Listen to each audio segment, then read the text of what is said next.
My brother watched the events of September 11th, 2001 from the roof of his Brooklyn home.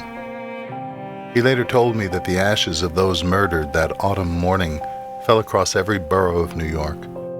Ashes like the snowflakes at the close of James Joyce's story, The Dead, falling all across a city I know so well, with whose people and accents I am so well acquainted.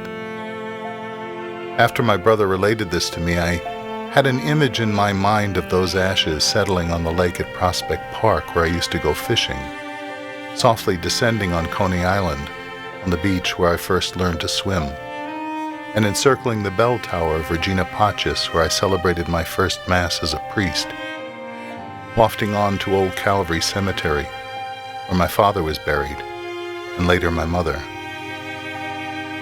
I see the ashes that bright and sparkling late summer morning making their descent on the whole of the city.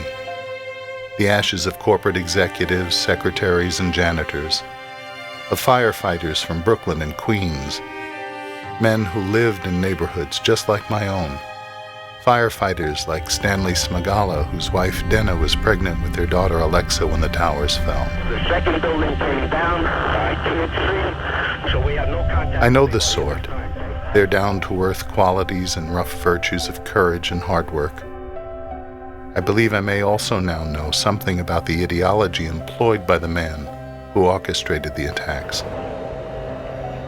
In many people's minds, Osama bin Laden was simply a holdover from a primitive form of Islam.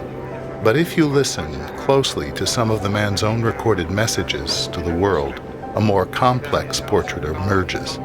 And what may have been his last recorded video message, released just after he had been killed and after the 10th anniversary of the September 11th attack, bin Laden said that the path to stop the hegemony of capitalism is to carry out a real radical change so that President Obama will be liberated, and with him everyone else, from the hegemony of these corporations. Whether bin Laden's political ideology was deeply influenced by socialist thinking is an open question.